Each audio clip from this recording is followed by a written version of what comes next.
part of the Press Play Podcast Network.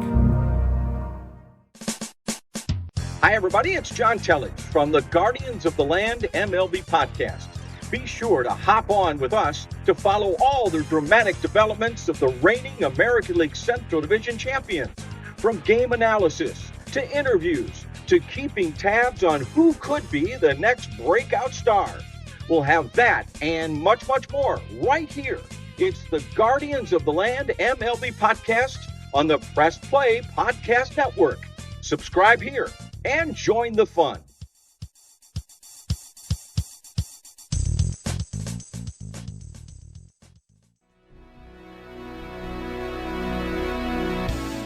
Iguodala to Curry, back to Iguodala, up for the layup. Oh, blocked by James. It's over. It's over. Cleveland is a city of champions once again. The Cavaliers are NBA champions.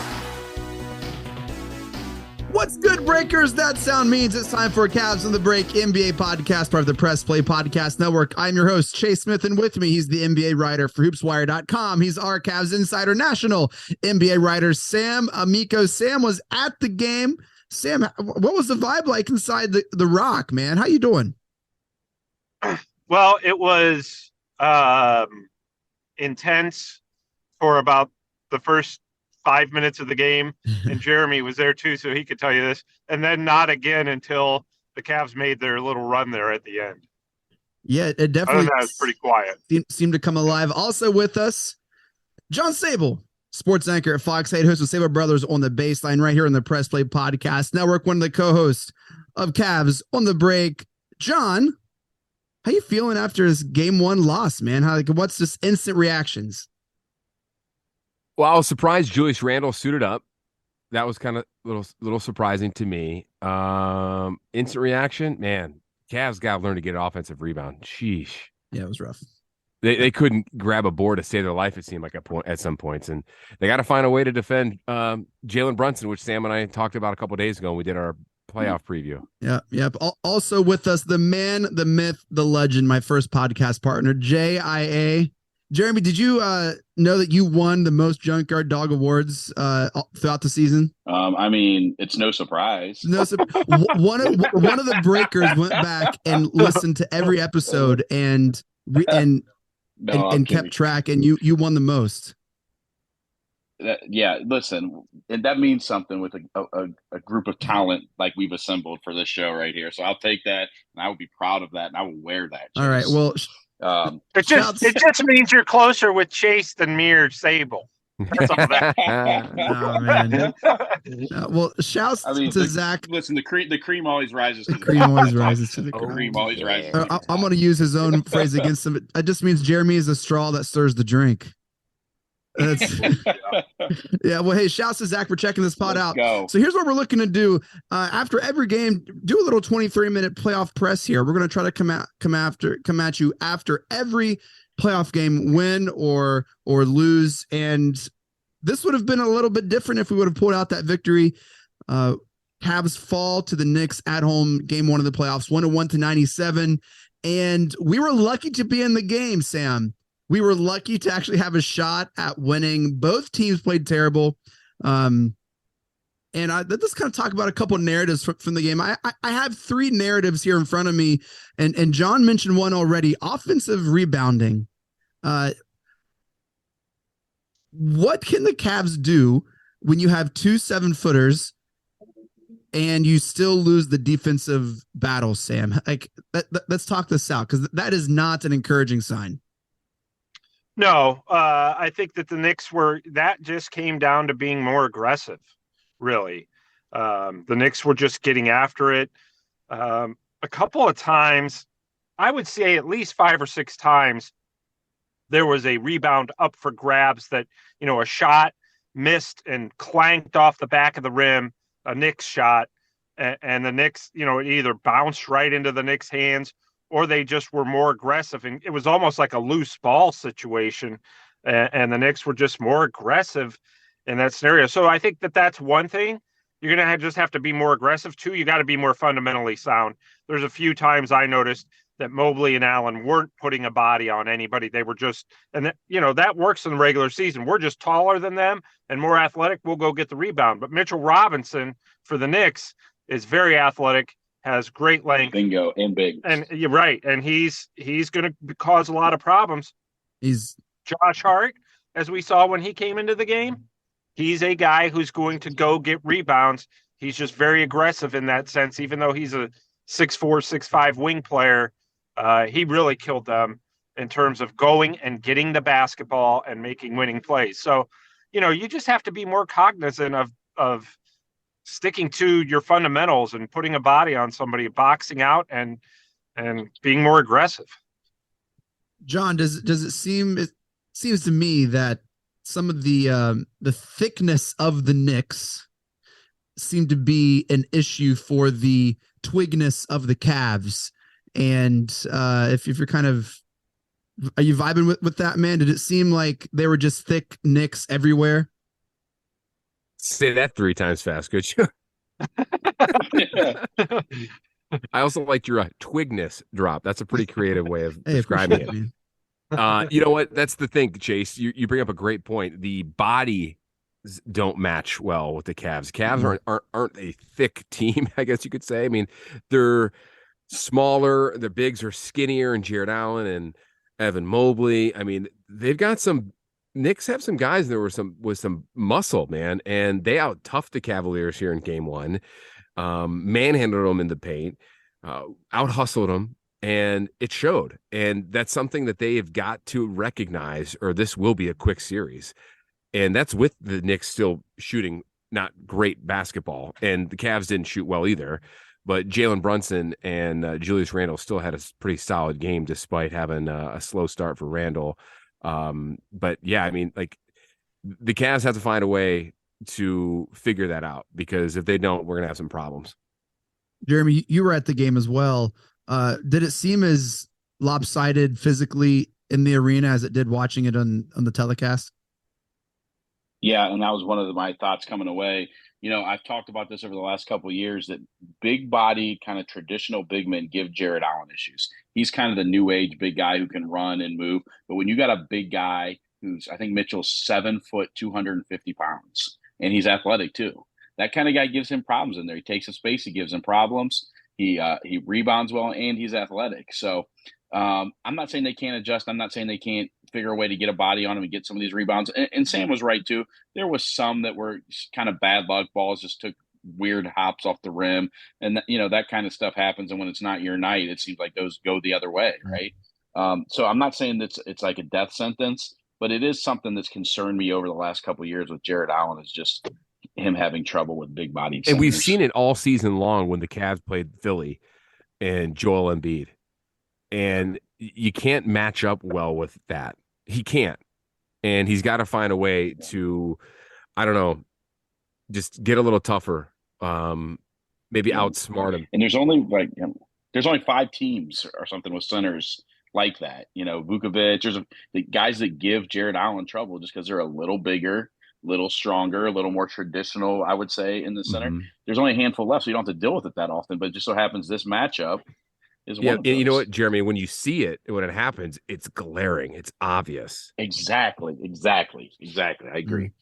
Well, I don't want to jump too far ahead, because after the break, we're going to talk about a series outlook. I think a lot of rebounding, I think, whenever you go to a rebound, you want to do like fundamentals and physicality. And you, depending on the player, sometimes physicality overcomes fundamentals. Sometimes fundamentals can overcome a size difference. But whenever you do physicality and like the hustleness and just like the ball bounces that way, it can be kind of a challenge. Offensive rebounding for the Knicks, 17 offensive rebounds for the Knicks to the 11 for the Cavs. And that's usually a category like the second chance opportunities. The Cavs limit that for the opposing teams. That's been a strength of the team. And the Knicks just killed the Cavs. I mean, obviously that last possession there that they got to miss, and then Hartenstein, punched it out to Brunson for that layup to go up 4, I think, with a couple seconds left. So I think definitely story of the game, offensive boards. Another one I want to bring up is bench scoring. All right. The Knicks scored 37 points off the bench. The Cavs only with 14. John, is that a product of Brunson's foul trouble, or is that just kind of the fact that our bench isn't as deep as some people like to convince themselves it is? Chase, I think it's both, because if you think about it, Josh Hart has always played really well off the bench, and Sam and I talked about it in the last pod. That's a guy that could have hurt the Cavs. Sam, I believe you predicted that, actually. The Cavs bench in general is one of the weakest points of this team, with the take away the lack of experience in the wing. The bench, they don't have a bench, because if you think about it, if you have Karis LeVert and Chetty coming off the bench as your main scorers, you have two streaky shooters that aren't going to contribute enough at a consistent clip. That went a combined 4 of 11 from the field today. And it's just not going to get it done in the playoffs. And in addition to that, Rubio has still not been back to his old self after coming back from that knee injury. And Dean Wade has not been himself since coming back from his injury. The bigger question to me is this: how do you counter that? I think there's two easy options that was not even played today. I don't know if it was by design, but if you want to get tougher, you got to get Lamar Stevens involved. And if you want scoring, get Danny Green involved. You got him for playoff experience, and he hasn't played. It's one game, I know, but he really hasn't even played in the last few weeks except in blowout games. I don't know what is going on there, but you're going to need to throw those two cards out there. No one can see this because obviously this is an audio podcast. As John was saying the name Danny Green, Jeremy was mouthing his name and threw his hands in the air like, thank you, Jeremy. You're on the Danny Green train. It just doesn't make sense. Why do we sign him? I was texting you guys during the game. I don't get it. Bring him in. We were at one point, I think Okoro was 0 for 4 from the corner, and they weren't even guarding him in the first quarter. They weren't even guarding him. Go ahead and shoot it. That was probably the game plan. It looked like they were going to run a guy at either Mitchell or Garland, whoever had the ball, and they were going to let Okoro shoot that shot wide open. If he's not hitting it, bring in Danny Green. The 2 games he played when we rested our starters, I think one game was like 6 for 10 from 3 or something. Yeah. Scored 16, 18 points in both games. Like, let the guy play. He's the most experienced player on your roster in the playoffs. Period. He is. He's hit huge shots in huge games against LeBron for the Spurs. Like, that's what he's there for. And today would have been a good time to call that number and play that card and see where it got. Especially since Okoro played so horrible tonight. And he got banged up twice. It was a rough night for the Okoro Hive, let me tell you. Okoro Hive took some shots tonight. Sam, you concerned about the bench lopsided scoring? Yeah. I said I thought all along, if the Cavs bench doesn't step it up a little bit. But you know what? I thought they were okay because of LeVert, but LeVert had a terrible game. I mean, he was missing. LeVert went back to the beginning of the season, can't hit a 3, seems out of sorts, missing layups. He missed a wide open layup. January, Sam. That was January. He goes in. Right. He has peaks and valleys. But I mean, since February 1st, he's been fantastic. Yeah. But tonight he went back to, okay, so you know what? He has that game, and I'm with you guys. Okoro couldn't make the corner 3, and LeVert was way out of sorts. So what?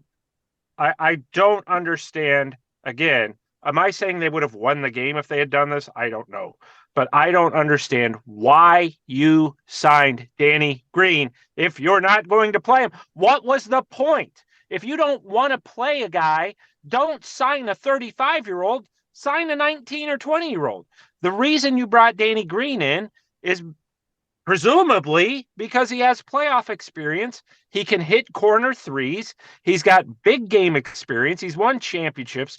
I just don't understand, especially when they said, well, he hadn't been playing before because he wasn't feeling right physically. Yeah. Well, then you played him 2 games, and then all of a sudden you sit him again in your biggest game of your year.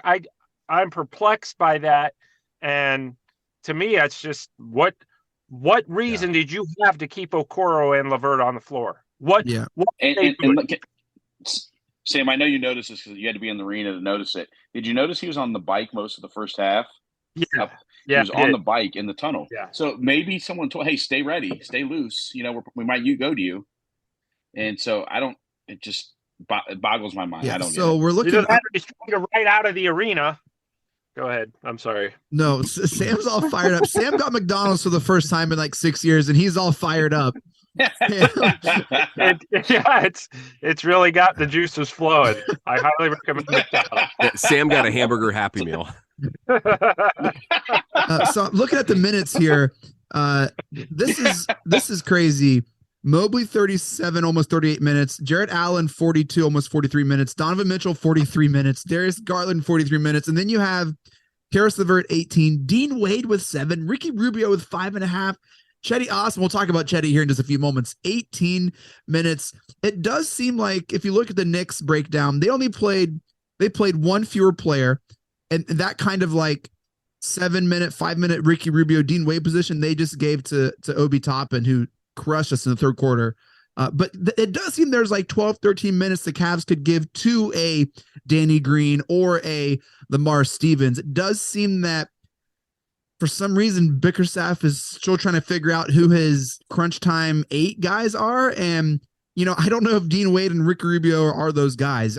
It does seem like Lamar Stevens brings a little physicality, maybe not as much offense or facilitation as Rubio and Wade. I think Dean is a better shooter from the corner, which is probably what they were thinking. But why not even try Danny Green? I know he's not the size of Dean Wade or whatever, but I mean, I would rather give the ball to Danny Green in the corner just in the playoffs than Dean Wade. My goodness, I don't know. So I'm a little upset and just like I'm curious to see what happens in game two. The third major storyline I have from this game is, of course, we got talking about him on the Cavs. Chetty is the new Delhi. No, just kidding. It's Donovan Mitchell. It is Donovan Mitchell who single-handedly, not even a chuckle from you guys on that one. Wow. I shook my head. I rolled my eyes. But I mean, tongue in cheek, he was hustling to spark the run in the fourth quarter. No, he did a lot of hustling. You're right on that end. I just did not. He just was not going to stop Brunson, and they had him on Brunson at the end, and Brunson was just doing whatever he wanted. Yeah. So if we would have won, not have been viewed as a brilliant move because he flustered him, his size. I don't know. I don't know if he would have actually flustered him, sure, but it didn't. He caused a couple turnovers. Jason, see how many shots? He was on him. You know what? He was on him on the missed shot at the end when we couldn't get the rebound. He did. There were times he did a nice job, but there were other times Brunson just kept driving and doing that step back, and I'm like, how much longer are you going to keep him on? That fadeaway was if he steps on. back over Jarrett Allen, doesn't matter who's guarding him, he's going to score. Well, he's nice. His game around the rim is kind of similar to Donovan's actually. Yeah. Donovan Mitchell has a nice little 6-7 footer that's tough to stop because he's kind of a wide bodied guard. Brunson plays kind of the same way down there, and I'm not sure we have a great matchup for him. We don't, to guard him. The Cavs don't. He put 40 on us 2 weeks ago, or 48 or whatever, a couple weeks ago, right? In that game where they beat us there, and so it is a tough matchup. Raul Neto. What's that? What about Raul Neto? It could be Delhi. He's good. My one buddy who's good where he's at. My one buddy who's a season ticket holder who loves the Cavs. He's a knowledgeable basketball guy. Sends me a Raul Neto text at least twice a week. Like that's laughable. Hey, one last note on Chetty Osman because we've already wasted too much time. 2 of 3 from behind the arc tonight, and so they seem to be pretty big shots when he did hit them. But the number 3 biggest story of the game is Donovan Mitchell dropping 38 points, doing everything and more for the Cavs.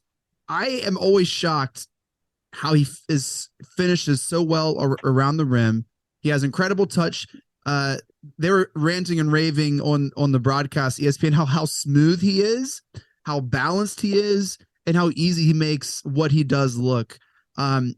Was the heart and soul of this team. I saw a tweet from Ben Axelrod who said, I haven't seen a Cavs team this dependent on one person in playoffs since 2018, which I thought was a pretty Well, it's funny tweet. you say that, because while watching this game and seeing how Donovan got no help whatsoever from anybody, I'm thinking, man, this is LeBron 2.0 again, or 3.0 again, if you think about it, if you count his second stint. I mean, you just can't help but feel for it, because Darius Garland he had a solid game, 17 points, a quiet 17, I should say, on 7 of 13 from the field. And Jared Allen 14. Those are your three double-figured scores right there. And Donovan at 38. Okoro gave you nothing. Evan Mobley really gave you nothing. And the bench was garbage. So, I mean, you're not going to win many games depending on one player. They need more out of Mobley, and they need more on the defensive end. Mobley 4 of 13 field goals. Just you cannot missing all the bunnies, never using the backboard, and it was rough. It was Chase. Good point. I was saying that while watching the game. You're not using the board. I mean, you've got to finish at the rim, and Mobley tonight didn't. But you know what? Give him and give this team a little bit of a bone here. This is their first playoff game. Yeah. You know, they had nerves. Nerves was a factor. The inexperience showed. So if they're going to struggle, chalk that up to nerves. You know, and Mobley was aggressive. Not all that surprising if you think Mobley about was aggressive. He knew what he was going to do when he had the ball, and so that's the thing that we've been talking about all season. Sam, what were some of the rumblings on Media Road there? What was everyone saying about Mitchell and Mobley's ineffectiveness? Well, Mitchell, I mean, you just ooh and ah, just like everybody else. I mean, what he did and the way he kept him in it when they should have been down 20-25. Sometimes I'd look up and I'd be like, wow, they're only down 6. And it feels like they're down 30. But the big reason for that was Mitchell, and the way he came back. And you're right, Chase, I did like the way Chetty played in the fourth quarter and helped spur that run. But that Mitchell was reminiscent of LeBron in 2007 when he just took over games, and that's what Mitchell looked like to me. So I think that, everybody, we just sit there and are like, oh my gosh, when he finishes a shot, because just the way he goes about it, he's smooth. He's going to give you a chance. That's why the Cavs went out and got a guy like that. Jeremy, can you share your story about your friend in the third row? Oh yeah. I'll do that real quick. So he would love to get let's give him a shout out. Let's do it. He's a big Lucas Murray's his name. Good family friend of ours. My wife and his wife are great friends. And so he was sitting. His law firm has a suite, and then they also have some courtside seats. So that for the playoff, they put together these like 8-person boxes, and him and 4 guys from his law firm and their wives are all sitting. You want to there. drop the name? Give him a little. I don't know the name of his firm. I can't remember, but he was sitting there, and they had just got done waving to me because we realized we were close to each other. He turns back around literally the next possession down the court. Donovan Mitchell comes flying over the scores table, lands right in his lap. Pretty awesome, pretty memorable moment there for Lucas. He's an awesome dude, hilarious, funny guy, coaches you sports, great guy. But Chase, I got something for you here that's pretty crazy. Fourth quarter, the Knicks missed 15 shots, right? They had 7 offensive rebounds. 7 offensive rebounds on 15 missed shots. Darius Garland didn't take a shot in the fourth quarter, and Evan Mobley had 0 points and 1 rebound in the fourth quarter. That is not a recipe for success. I was screaming at the TV, Donovan Mitchell, don't pass the ball. Like, I didn't want anyone else to touch the ball. Let him cook. Let him cook. I mean, you tweeted that. Was that the feeling, the vibe in the arena, Jay? Is that just give Mitchell the ball? Well, when Mitchell gets hot, he's one of the best in the league. He gets hot, and it's just like he's got that feel. Just let him go. And I think maybe if the Cavs would have won, the play we would have went back to is like that you probably would have seen on highlight reels for a while was the play where he got the steal, he dove, and he was heady enough to tap it ahead for Seti to grab it and lay it in. That was just a hustle play. But a lot of times when a hustle play, you're not thinking like that. It was a hustle play and a heady play all in one at the same time. It was the kind of thing that superstars do, right? It's a superstar play. Big players make big plays in big games at big moments. And Donovan did that. It just wasn't quite enough. I think a big two big points in that game, what really killed him was when Brunson went out, what was that, in the first quarter with foul trouble? He had 2 in the first, 1 in the second. Right. Yeah. And the Cavs just could not capitalize on him being out on the court. I mean, they just couldn't do it. It was at first in the second half. He scored 21 of his 27 in the second half, but it was that first quarter where he got in that foul trouble, and then New York went on like a 10-0 run. The second point to me that really stood out, in addition to all your points, was third quarter. Dude, the Knicks went on an 18-6 run, and before you knew it, that game that was tied at 58 was now a 12-point game. It was like a 5-point lead at halftime, I think. Right. So they were lucky to be down 5 at halftime, considering how poorly they played. Yeah. But you know what, guys? This is only one game. It's not the end of the world. We expected this. This is a young team. Let's just see what they can do. JB is not really, in my opinion, known to making adjustments in game. Give him a few days, see what he can do with this team, and see what they can, coach. Because Thibodeau has the edge here. He's had 60-some playoff games compared to JB's 5 when he was the interim down in Houston. So let's see what can happen in game 2. We better see those adjustments then. I want to talk about game 2 after the break. Before we go to the break, I'm not going to say who texted what. I want to read text from the group chat throughout game 1, because I think it's just fun to look back and read. I'm not going to say who texted this. I'm just going to share a couple texts from our group chat here. Here we go. Knicks are running length at Garland early. Everyone but Mitchell looked like their nuts were in their stomachs for the first 3 minutes. Okoro 0 for 3 3-pointers and counting. Hold on. It's good that the 2 most important Cavs on the break guys are in the arena. Boom. I was gonna be there. I was exempt from work today, so I was gonna be there. I'll be there Tuesday. Gotta play Danny Green. They need to let Donovan cook. When he gets like hot like this, he's virtually unstoppable. RJ Barrett is hot garbage. He had an awful game. Oh my gosh. Yeah. He's not a skilled basketball RJ player. Barrett is hot garbage. This is a good one for you older folks. Obi Toppin equals Kenny Skywalker. Well, only one of us here is older, so they probably know who that is. I'm 42, bro. So okay, you remember Kenny Skywalker? Yeah, I do. This a lot was said with just this few texts here. All it was Toppin is greater than Okoro. That's all that said. Here's one. A playoff series doesn't start until a road team wins a game, followed by game 1 winners in first round go on to win 87% of the series. Another RJ Barrett. RJ Barrett being terrible is all that's keeping us in it. Mobley, yikes. Everyone, yikes. The score is like NBA from the 90s. Let's see here. What else we got? Off topic, Myles Garrett is sitting courtside and somehow even more jacked. It's over. Jesus Mitchell is that dude. Sorry, that text was after the Brunson setback 3 over JA, who has done exactly what this game. And then the game was over. Somehow he did have 14 and 14 though. Yeah. Well, hey, we're going to take a quick break, and when we come back, we're going to do a series outlook, and then we'll let you guys go to sleep. All right, we'll be right back. Cavs on the Break NBA podcast. Hi, everybody. It's John Tellage from the Guardians of the Land MLB podcast. Be sure to hop on with us to follow all the dramatic developments of the reigning American League Central Division champions. From game analysis to interviews to keeping tabs on who could be the next breakout star. We'll have that and much, much more right here. It's the Guardians of the Land MLB podcast on the Press Play Podcast Network. Subscribe here and join the fun. What's up, everyone? I'm Holly Wetzel. And I'm Tyrus Powell. And we are your hosts of The Orange is Oranger, a Cleveland Browns podcast on the Press Play Podcast Network. We give you all the dog pound coverage that you'll need to get you through the regular season, hopeful postseason, and I'd say off-season, Tyrus, but is there really ever an off-season for this team? Thankfully for our podcast, Holly, there really never is when it comes to the Cleveland Browns. Don't miss our breakdown of each week's matchup, game recaps, and any and all news out of Berea to feed your Browns appetite.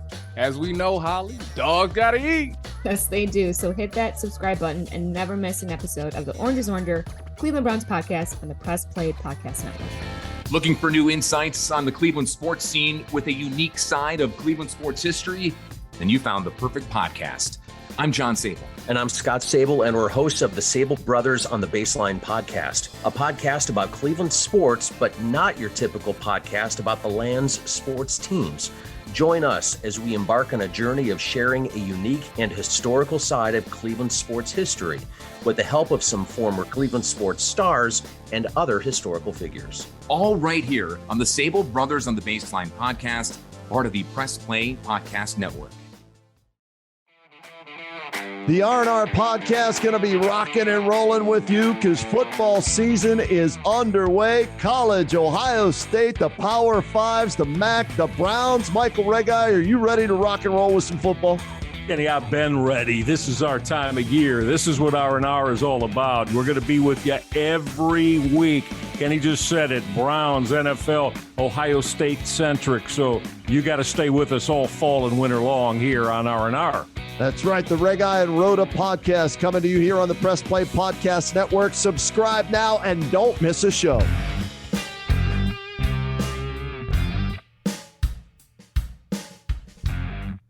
Hey everybody, I'm Gary. And I'm Jason. Opening cards as a kid, no matter what was in the pack, you always had that stick of chewing gum. Well, it turns out Gary and I opened up a box of 86 Tops last year, and let me tell you, the chewing gum does not age well. Join us on the Ball Card Show, the sports podcast for the sports collector. We are back, Cavs on the Break NBA podcast. We got Sam Amico, we got John Sabol, we got JIA in the house for our playoff press.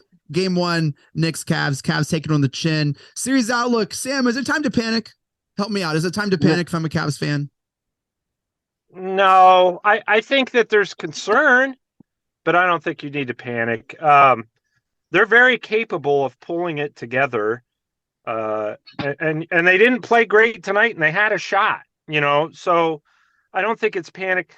You go on Twitter, it's like a dumpster fire. Like the Cavs need to fire JB and trade everybody. But if you really look at it with some perspective, it's like, okay, this is a team with a bunch of playoff rookies, with Garland and Mobley and Okoro and, Dean Wade. And a lot of the guys played like playoff rookies, and then guys like Jared Allen and Karis LeVert played like, and I don't mean to lump them together because Allen played better than LeVert, but they still look like guys who didn't have a lot of playoff experience. Cedi Osman entered this series with 56 minutes of playoff experience, and that's barely more than a game. So, and JB Bickerstaff has not coached. You look at the Knicks, yeah, they super experienced in the playoffs? No, but Thibodeau's been there 1,000 times. Randall's been there before. Jalen Brunson was in the Western Conference Finals last year. Josh Hart, who had a huge game, has been there many times. So, you can't get too panicked about it. What you got to, if you lose game 2, then yeah, you panic and the series is over. So you do have to come out next game strong. And then, we've all said this all season. In order to win a playoff series, you have to win a game on the road. And if the Cavs do that, if they go back in the Madison Square Garden and win a game on the road, then it's going to be fine. So, it's not time to panic, but there are things that you definitely have to clean up, and you've got to come out in the next game and make a big statement. John, are you panicking? Not panicking. I'm concerned, like Sam just said, and I agree with everything he just said. I think the evaluation of what this series will be and what this team will be after game 2. You got to see the adjustments. You have to make the adjustments, and you got to play better. The turnovers, lapses in defense. Just at a consistent rate. But you got another game. You get these nerves out of the way and see what we can do on Tuesday. Jay, how you feeling, man? You panicking? No, I'm not panicking. And I think if I was JB, if I was Coach Bickerstaff, I would probably use the fact that we had a lead. We played like absolute garbage, and we had a lead with 2 minutes and 12 seconds to go in the game.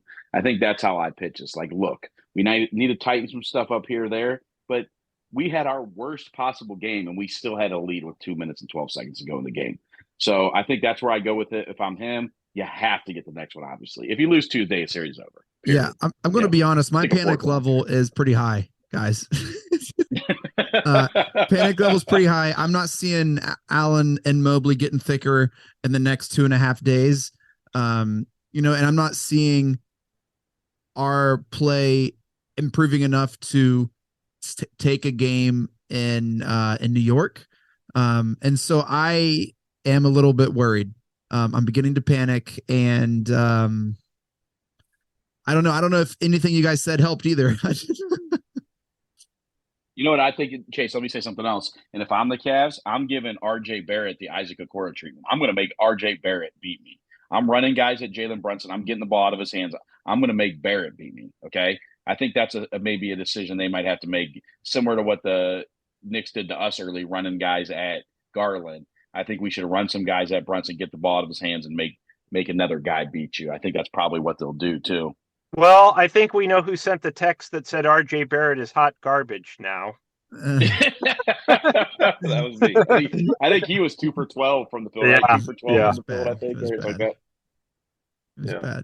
So keys to victory, Sam, here in game 2. I mean, I feel like it's a little redundant, but what would be the one thing your Cavs want to focus on for game 2? Well, yeah, you've got to get somebody else going besides Mitchell. Like John said, Garland had 17 points, but they're very quiet, and none was. Am I right? None came in the fourth quarter. You've got to get somebody else going, whether it's Garland or Mobley or whatever. And then obviously, yes, the obvious is the rebounding. You've got to do a much better job at limiting their second shots. Mm-hmm. John, what are you looking forward to in game 2? Well, I think it's the adjustments. I'm also looking to see Evan Mobley have a rebound of a game offensively. I think a lot of those easy shots that he had in the paint, little bunnies that he wasn't using the backboard or just could not finish. That is not his game. He's not usually that inconsistent there, that poorly there. I'm looking for him to rebound and have a pretty solid game here in game 2. I mean, the kid is just too gifted physically and talented to not have back-to-back clunkers like that. I mean, give him credit though, man. Was he hustling around there and he was playing some defense? And that's the only thing you can ask for. If you're not really hitting your shots, you got to continue to work hard and continue to hustle. And that's exactly what he did. That's in terms of individual play, that's who I'm looking at as someone that's going to have a big jump, because they need that second score. And if it's not Garland, it's got to be him. Yeah. In terms of strategy or in terms of schemes, let's see what JB can come up with, because Thibodeau has the experience, but he's got to find a way to stop Brunson. And he's somehow, like, I don't know, I think it was Sam or Jeremy just saying a second ago, you got to throw different guys at him. I mean, that guy is not Chetty Osman. Chetty is not going to be the guy that's going to be able to stop Jalen Brunson at all. So I don't know who that's going to be. Do you put Donovan on him? I mean, well, Okoro usually, gave him troubles during the regular season, and he only played 22 minutes tonight. So I'm not concerned. Yeah. Is it going to be Okoro? But Okoro wasn't on him towards the end there. He wasn't in, I don't think. But you're right, and he wasn't in either, and he only played 23 minutes tonight. And yeah, I don't know if that was because of the lack of offensive play or offensive production. I can't say that I'm surprised, even though, Chase, you're the president and CEO of the Isaac Okoro fan club. I would like to see Danny Green get some run here. Yeah. Use the man. Bring him in. Yeah. I'm not worried about Brunson. I think Brunson will get his. What concerns me is Mitchell and Hart's effectiveness and how they were able to kind of do what they wanted and got what they wanted. Jay, what are your keys to a Cavs victory here in game 2? I think I agree. I think that Donovan is going to have to guard Brunson a little more and help slow him down. But I see that as a factor. I also agree that I think Danny Green should get some minutes, but it's going to come down to what he just said. It's going to come down to your stars, your big players playing big in a big spot. We need Evan Mobley to be the Evan Mobley we saw down the stretch second half of the season. That's what it comes down to. There's no other magic potion. We got to have someone step up and be that big time second scorer to Donovan. Garland's going to do what he's going to do, but I think that the key to the game, if you're asking for one key to me, it's Evan Mobley having a big game. Evan Mobley making the bunnies, Evan Mobley cleaning up the glass, and Evan Mobley playing good defense. And Chase, you just said it a second ago. Despite them playing as poorly as they did in the Cavs, they were still in this to the very end. Yeah. They were in it. They could have won this game. Had they won, we'd be having a different conversation. However, we'd still be bringing up those negative points. Don't get me wrong. But that was a very, obviously, winnable game. And a lot of things, if Evan Mobley finishes at the rim a few of those bunnies, that's 6 points right there. Yeah. You know, that 3 shots down low. Okay. If Okoro hits one of those 4 3-point attempts, I mean, you could say that about a lot of different things. I get it.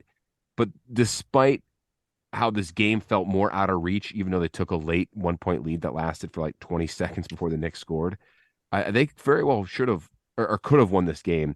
I don't think they deserve to win this game, though. Yeah. 2 different things.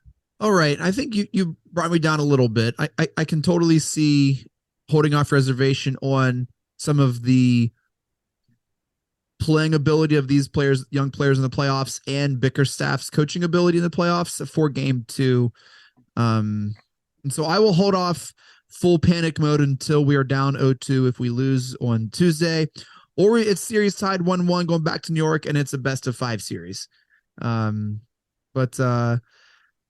Yeah, not the ideal way to start the playoffs, but this was an ideal way to deal with a loss, and I wouldn't want to do it with anyone else than you 3 right here in this room. Thank you all so much for downloading and listening this episode of Cavs on the Break NBA Podcast, Playoff Press Edition, Game 1.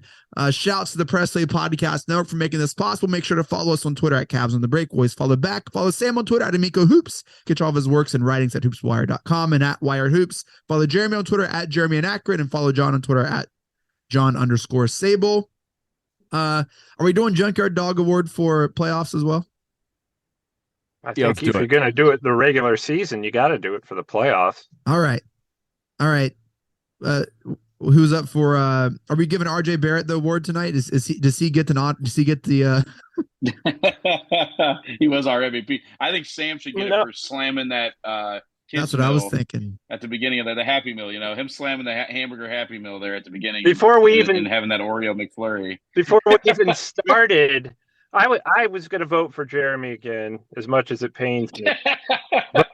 But, yeah, I did order and eat the Happy Meal before Chase introduced us. No one can see. Yeah, Sam is just a floating head in this podcast. I don't know, keep saying Happy Meal. It wasn't a Happy Meal, but it made me happy. Sam Sam. In the complete total darkness. I don't know where he is, and his head's just floating in this screen. It's a very much a Zordon kind of look here, Sam. You get that reference? This is my best look in the dark. No. John, hey Sam, what was the toy tonight in that Happy Meal, by the way? I don't know. I got cheeseburgers. Harry Potter. All right, John, do you have any one you want to offer up for a Junkyard Dog? I think it's definitely Sam. He crushed that burger and fries and chicken nuggets and McFlurry and apple pie in like 2.5 seconds. Well, I don't like to talk with my mouth full, so I made it happen for the pod. Somehow it looks like Sam found a McBLT and a McRib and crushed those. Yeah, it was a very almost more impressive than Donovan Mitchell. Not quite, but it was close.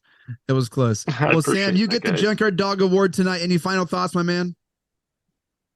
Yeah. At the end of every podcast, my only issue is trying to figure out which of you 3 I idolize most. And I can't help but once we leave the podcast go, gosh, I don't know which one it would be. So other than gotta win game 2. That's the bottom line. You don't series over. So this is their first. This is like a playing game from last year. You've got to win it. Which, by the way, 3-game losing streak when playoff implications or in the playoffs. And if you want to go back to the finals, what is it, like a 4, 5, 6-game losing streak? That's 5 because they got swept in 18, right? So if we do the finals and the 2 play-in losses, we're up to an 8-game play quote unquote playoff losing streak. And you could also go even further and say the Cavs have never beaten the New York Knicks in their postseason history. This is the 4th time they've played. Can we talk about we lost to the Yankees, right? Yeah.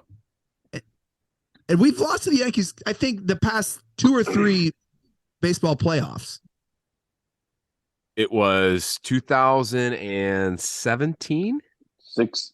Yeah, with Lindor getting robbed by Aaron Judge, or we probably win which that completely series. changed that entire series. Yeah. If Aaron Judge wasn't 6'7", that's a homer. Yep. So the Knicks, Cleveland, New York is kind of, I'm about sick of these New York teams coming in and just think about how they lost to the Jets during the regular think about season. the Browns, Sam. Gosh, I was at I'm that gonna game. bleep that out. I'm bleeping that out from this podcast. So, real quick, funny story about that Browns Jets game. I'm standing in the tunnel Now of I the gotta stadium. cut and edit the whole damn thing. That I've never seen an entire group of media completely change their tone in less than a minute after seeing the Browns blow that. Everyone was in the tunnel. We were in the tunnel waiting to go in the locker room. All the writers' stories are written. Everyone's ready to go, and then they blow it, and everyone's pissed because they have to change everything. Oh God, what a collapse! Remember, 92.3 had already tweeted out Browns go to 2-0. Yeah.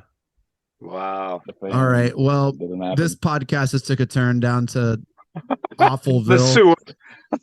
All right. Well, Sam, Jay, John, so good to see you guys. Hope to see maybe all of you on Tuesday. Looking to record live at the Rock. So I don't know if you guys can make it. Jay's thing. I will be there. I'll be working the game.